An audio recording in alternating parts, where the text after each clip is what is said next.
주님께서 여러분과 함께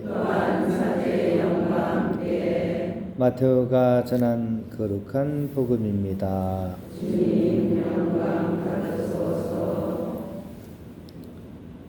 산에서 내려올 때 제자들이 예수님께 율법학자들은 어찌하여 엘리야가 먼저 와야 한다고 말합니까? 하고 물었다. 그러자 예수님께서 대답하셨다. 과연 엘리야가 와서 모든 것을 바로잡을 것이다. 내가 너희에게 말한다. 엘리야는 이미 왔지만 사람들은 그를 알아보지 못하고 제 멋대로 다루었다. 그처럼 사람의 아들도 그들에게 고난을 받을 것이다. 그제야 제자들은 그것이 세례자 요한을 두고 하신 말씀인 줄을 깨달았다. 주님의 말씀입니다. 그리스도님 참여합니다. 하나를 빕니다. 오늘 우리 삼성인의 축일을 기념합니다. 우리가 이렇게 옛날에 신앙서적 하면 이분에 관한 책이 많이 나왔죠. 그죠? 깔멜 영성의 대가인 십자가 성요한 이렇게 이분의 이렇게 축일을 기념합니다. 왜 그러면 십자가의 성요한이라고 이렇게 부를까요? 왜냐하면 십자가 밖에는 자랑할 것이 없었던 분이 바로 이분이기 때문입니다. 깔멜 산길, 또 어두운 밤 이런 영성서적의 저자이기도 하고 또 하느님께 나아가는 여정 중에 반드시 거쳐야 할 영적 성장의 과정, 이게 바로 어두운 밤입니다. 이것을 통해서 우리가 정화되기 때문에, 그리고 본인의 삶 자체가 어떻게 보면 인간적으로는 어두운 밤 그 자체라고 할 수가 있습니다. 일생을 조금 간략하게 살펴보면 1542년 스페인에서 명문 귀족 출신으로 이렇게 태어났습니다. 근데 아버지께서 이제 이분이 태어나기 전에 이제 사망을 하셨죠. 그래가지고 이제 가족들이 그때부터 이제 생활고를 겪으면서 큰 어려움이 있었습니다.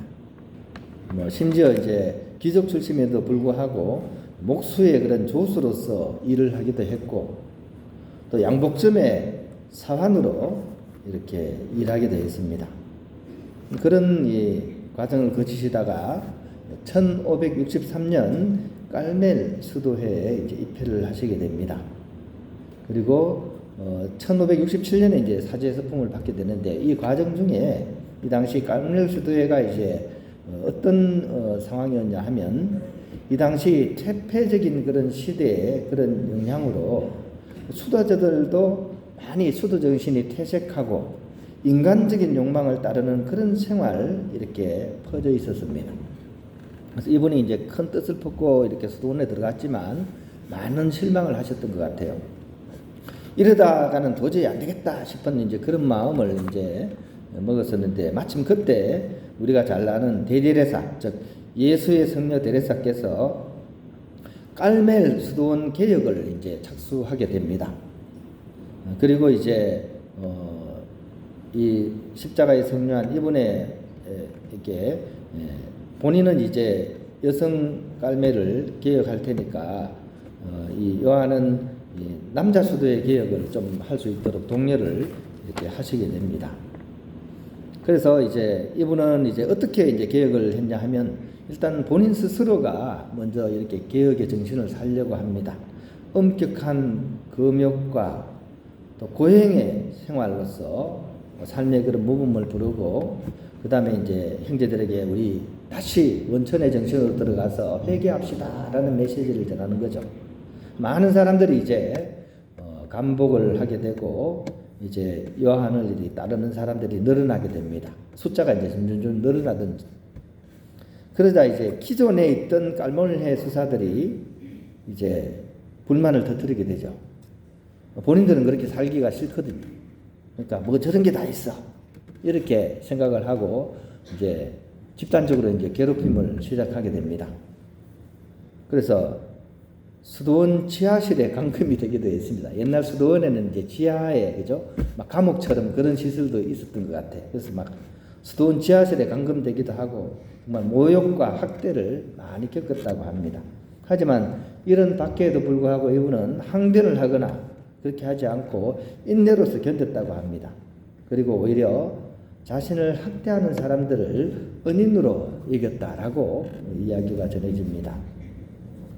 결국에는 이제 시간이 흐르면서 이 결백이 드러나서 교황님이 드디어 이제 특수 깔멜 수도회를 이제 공인하게 되고 오해가 풀려서 이제 개혁 수도회로서 이제 성장을 해가게 됩니다.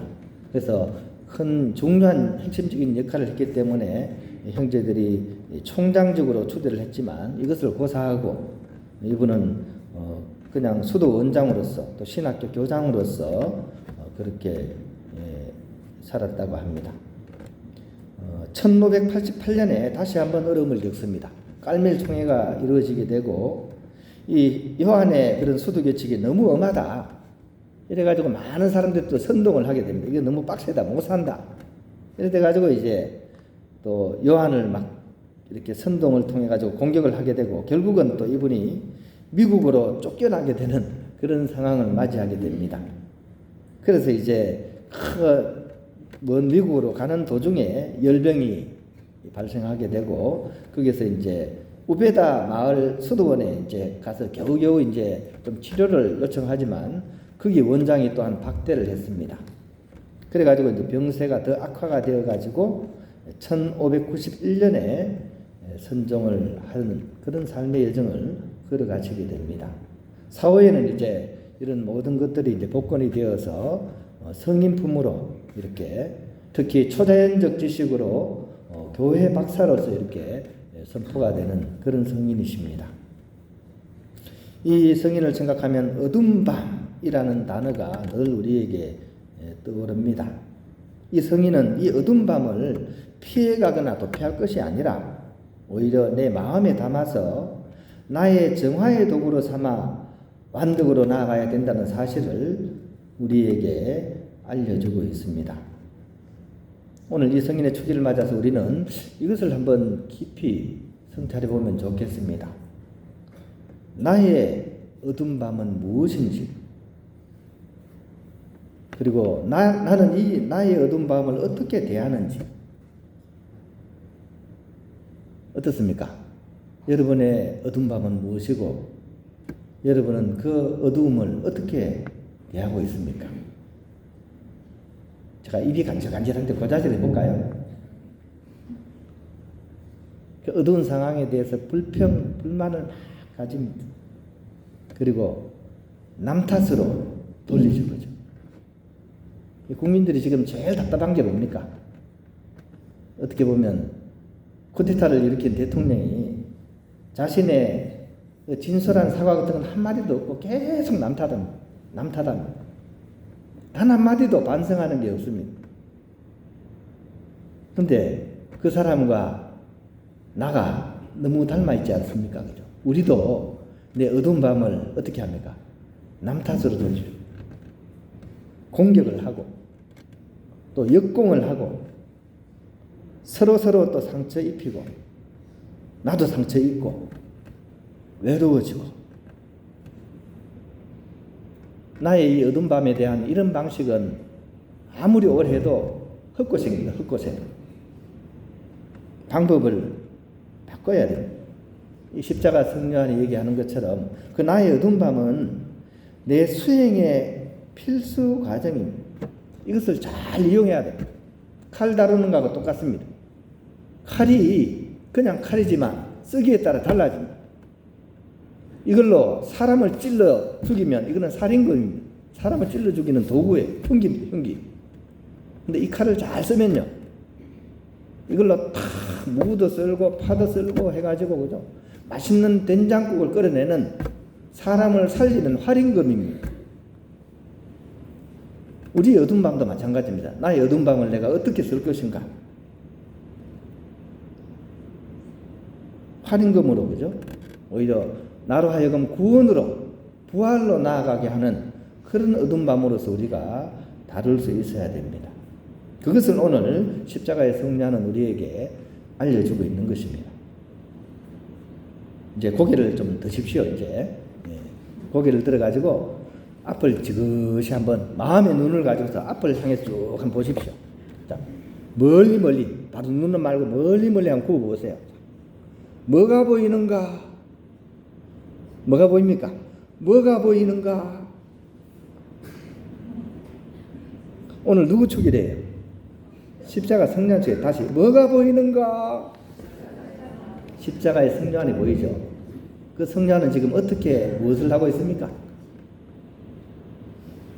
자기 십자가를 지고 깔멜 산길을 뚜벅 올라가고 있지 않습니까? 다시 한번 봅시다. 그 뭐가 보이는가? 소리가 이렇게 작아서 이거 어떻게 하겠습니까? 그러면 십자가 성령 앞에 누가 있어요? 자, 좀 더 멀리 봅시다. 누가 보이는가? 그렇죠. 그 앞에는 예수님께서 당신이 지신 십자가 지고서 골고타 길을 뚜벅 올라가고 있습니다. 내 어두운 밤, 내 삶의 십자가는 바로 저렇게 다루어야 하는 것입니다. 남 탓하고 환경 탓하고 주의 탓할 것이 아니라 오히려 그것을 지고서 나의 이 어두운 밤을 뚫고서 결국 빛이신 하나님께로 나아가는 그런 우리가 될 수 있도록, 특히 이 시대의 어둠이 우리로 하여금 하나의 촛불을 밝히도록 우리를 부추기고 있습니다. 오늘 하루 중요한 날입니다. 우리나라의 미래가 걸린 그런 하루입니다. 여러분들의 간절한 기도가 이 꺼져가는 이 촛불을 지킬 수 있도록 그렇게 함께 기도하면서 오늘 이 하루를 보내야겠습니다.